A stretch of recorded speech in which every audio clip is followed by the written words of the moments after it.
Hello everyone and welcome to my channel. My name is Brian if you're new around here, but if you're a returning subscriber, welcome back, you magnificent legend, you. That's what you get for subscribing, by the way. Free compliments at the start of these videos, but just for subscribers only. Now, today's video, we're going to do the case for and against Guild Wars 3. If you guys haven't been paying attention, over the course of this weekend, a lot of speculation has been published regarding what is ArenaNet working on, especially because they have jobs listing for senior programmers for an unlisted project on Unreal Engine 5. And this has got a lot of different opinions on it. And so I kind of looking through this would like to highlight what people are looking at, why they think this is Guild Wars 3, the case for Guild Wars 3, and the case against Guild Wars 3, and more or less supporting the current version, Guild Wars 2, and what overall the community is saying. But if you guys have your own theories and opinions on this, I'd love to hear them. We can hopefully do a follow-up video to this video to kind of go over y'all's thoughts and kind of highlight what you guys think is happening, especially with ArenaNet, and especially off the heels of Ended Dragons, with a fourth expansion already announced for Guild Wars 2.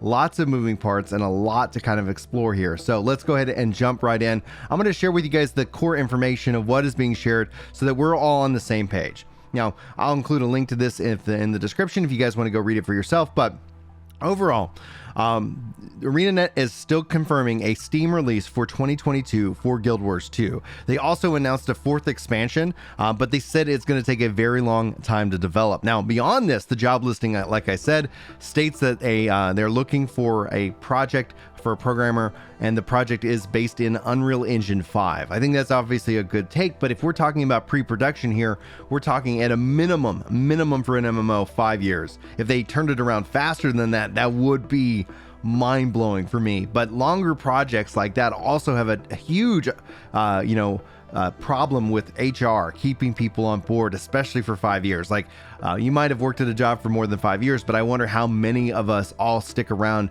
a job for 5, 10, 15 years. There is an argument and a case for that, but there also are times where keeping talent, especially when you're bringing in for programming, people want to move on to other things, and especially these projects are massive and huge. Now, no obviously direct evidence that this is Guild Wars 3, but it is based off an established online fantasy IP, which would be strange for ArenaNet to bake this into anything else unless you guys have your own theories there. That's something I'd love to hear. If it's not Guild Wars 3, what could it be? But this isn't all positive. Again, like I said, this is the case for and against Guild Wars 3. So Nate said that the listing for this project suggests the evolution in the online role-playing game genre, and it's going to focus in on multiplayer storytelling such as interactions, conversations, scenes, dynamic spawning, and emergent objectives. And they state that the project is well funded and is in pre-production. So we know that we already just got Ended Dragons for Guild Wars 2. We know that they're working on a fourth expansion that's going to take some time, and now this listing for another project. Personally speaking, I'm always excited to see companies looking for new projects, trying to kind of find new paths and revenue, but that doesn't mean that they haven't tried this in the past, and that doesn't mean that Guild Wars 2 was better for it. In fact, there's a lot of people who believe that Guild Wars 2 suffered for ArenaNet's attempts at making other online games or other projects that never came to fruition. So now I'm going to take a little bit of time and look at what people are stating within the Reddit and just kind of explore some of their points, because I think there's a lot that we can talk about in this video. First and foremost, speculation that this is definitely going to be a mobile game.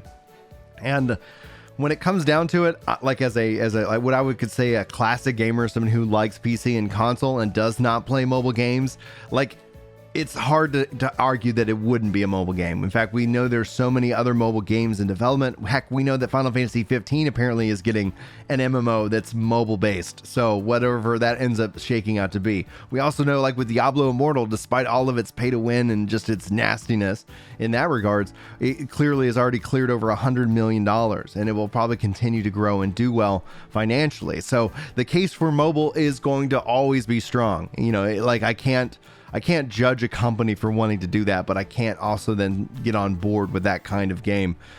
Personally speaking, it's something where I'll dabble around, I download it, test it out, and I have yet to find a game that actually hooks me where I'm just constantly like, yes, this is what I wanted.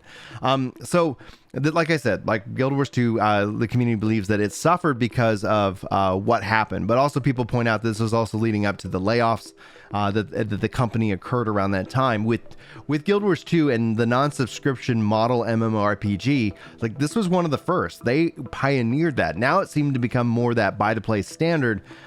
Ultimately, we'll have to see how that pans out, because there are still two main subscription-based MMORPGs that are, I don't know, like you'd say that, AAA or kind of in the top minds of gamers. If there are another existing one, let me know. I know that Mortal Online 2 is apparently supposed to have a subscription, but people say they haven't turned that on yet, and they're still kind of developing and testing and kind of getting that game figured out. So we'll have to wait and see. I hear Ashes might have a subscription, but we don't know the status of Ashes in terms of its release date anytime soon. So lots of things, lots of moving parts in it. Now, the last comment I want to highlight before we jump into kind of the full discussion here is that I doubt it's Guild Wars 3. At least it's not an MMO. That would be in direct competition with Guild Wars 2, and I actually don't necessarily agree with that. Now, let's jump into kind of the case for and against, and again, like I said, I'd love to know your thoughts.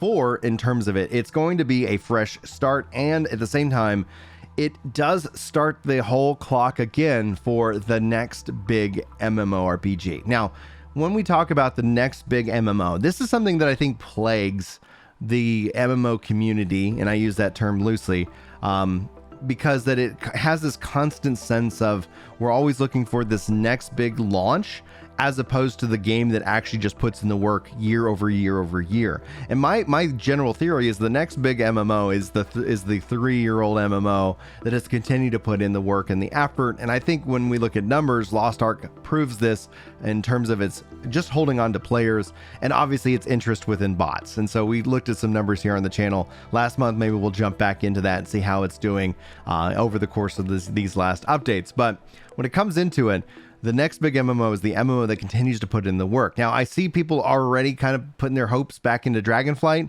We're going to have to wait and see how that plays out, or if it's just going to be a continued repeat of what we've seen over the last 4 expansions within World of Warcraft. And then at the same time, you start to look at Ashes. You start to look at Blue Protocol. You start to look at people putting this label, in a way, a curse, on whatever MMO is going to come out next, because we have yet to see the MMO come out and continue to grow and grow month over month after release. Is it possible? Yes. Is it practical? I just don't see it yet nearly on the horizon due to the cost, nature, and more. Let's talk about against. All right. So first and foremost, Guild Wars 2 has an established community. You already have a massive amount of player investment, and that could also kind of go into both, right? Like if you've already done everything there is to do in Guild Wars 2, Guild Wars 2 has a lot of horizontal content as opposed to that constant verticality. Now we can, and I'm not necessarily somebody who's a fan of a lot of vertical progression, because I think it's essentially something that eventually will burn you out. And so you have to have in your design the idea for people to be able to take breaks and come back. And you want to establish that early on within the game and its development, namely because then you don't run the risk of people kind of feeling like they got the rug pulled out from under them. If everybody understands that, yes, the gear score is going to go up, there's going to be new things to chase, and the previous step is going to get easier, at least you won't be so upset when that does happen. But if you didn't expect that and you put in a lot of work and then all of a sudden everybody catches right back up to you, you can kind of feel like the rug got pulled out from under you. You can kind of feel a little bit drained in terms of that hamster wheel. So I always kind of feel that the best model is vertical plus horizontal. You want to have things that you can collect that continue to have value, that you can put investment in, that are those longer grinds, but at the same time, having a little bit of verticality ends up being something to always kind of be looking forward to climb a new ladder. Now, how that gets implemented, that's always going to be up for discussion here on this channel. I think some people do it well, some people do it poorly, and we can explore that in future videos if you like. But the other thing is that if it is Guild Wars 3, they still support Guild Wars 1. You have Guild Wars 1, Guild Wars 2, and Guild Wars 3. And I know there's somebody here typing in the comments, what do you mean they support Guild Wars 1? Meaning that the game's operational, you can play it. As far as updates and things like that are concerned, I have no idea. I would assume that it's not as adventurous as people would like. But also, I think that same critique could be leveraged against Guild Wars 2 completely, and that all I think connects and ties together. So when I factor in those two things, all of a sudden, imagine having Guild Wars 1, 2, and 3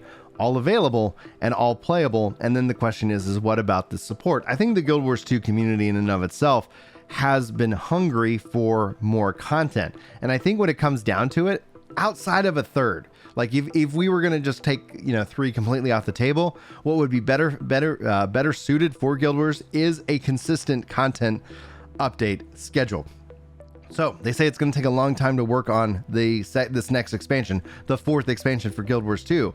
Well, if that ended up being something where they could deliver that at once every year or once every 2 years, so that all of a sudden there's a cadence in which these expansions roll out, I think that's actually better for the Guild Wars 2 community than anything else. And then within those expansion cycles, having plenty of content drop at any kind of clip would ultimately, I think, make Guild Wars 2 a much stronger competitive MMORPG in the space. It's an incredible game. Like, it's absolutely, a ton of fun to play. But when you talk to the community, there's things that it feels like they just kind of get ignored or not supported. And so now adding in the concept or the idea that a Guild Wars 3 could exist, well, is it going to follow under the same model that Guild Wars 2 is? And are they just going to basically reset everybody back to square one? Back in the 4 case, new marketing, new excitement, a new MMORPG to take you to the next 10 to 15 years, built on the latest technology.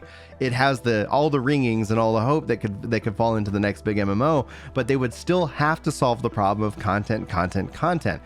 What we've seen time and time again, MMOs aren't built off of off their day one. They aren't built off of the month one or even year one. They're built off of when you continue to show up to the mat and you continue to put in the work and you continue to make the content. And so that in and of itself has to also be what solves the problem. And maybe Unreal Engine 5 and the new project and the new design would allow for some of that flexibility, as opposed to trying to fit that into the current build of Guild Wars 2. But those are just my thoughts. Like, I don't know if this is going to be a Guild Wars 3, but there's a part of me that automatically gets excited that it could be Guild Wars 3. It could be a brand new start. It could have the mindset of controller support right in from the beginning. It could have some of these things that I've wanted to see within Guild Wars 2, but baked into the core gameplay design and loop. But Guild Wars 2 is beautiful, and it's live and it's playable right now. And while we've seen that Guild Wars 1 was replaced by Guild Wars 2 sooner within its lifespan, obviously we'd be looking at another, at a minimum 5 years, in my opinion, from today for this project itself that is still in pre-production. Thus, you'd be looking at 2027 for a release. And that could work out in its favor, giving Guild Wars 2 plenty more life, having it kind of exist, and then essentially being able to say, this is our next big MMO that's going to carry us for the next 15 years. And a 15-year MMO, that 15-year promise of, like, this is the starting point, this is the story we want to tell, these are the systems that we want to have and the foundation we want to build from. It is something worthwhile, and it is something that could be worth its investment. But I don't envy them. Like, MMORPGs within the last 5-10 years, I've really struggled, and I hope to see that we can continue to see this genre supported and games supported and more. But man, like, imagine if imagine if we had Final Fantasy 17 as an MMO. Yoshi Peace talked about the nightmare of trying to move people from 14 to 17.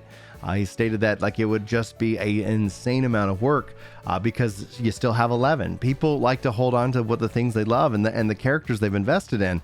And so you have to find a way to bridge that gap and respect that time. So I don't envy them if it is Guild Wars 3. If it is a brand new MMO, RPG or an MMORPG within a different kind of fantasy kind of environment, that could be something that's strong. The other case for this is that maybe it isn't a full MMO, but a multiplayer online RPG, and then you bring it to consoles and kind of have a bridge there. There's a lot of wiggle room. I think there's a lot of space that people can kind of play within and develop something truly fascinating. Anyway, guys, I don't want to ramble on too much. I'd love to know your thoughts. Thanks so much for your time today. Hopefully you enjoyed this video. Hopefully I'll see you in my next one. But until then, take care. Yeah. It's time to chill out on the couch and read some comments. That's right. You know me when it comes to Destiny. I'm off with a clan, and I'm glad you're feeling better. Oh yeah.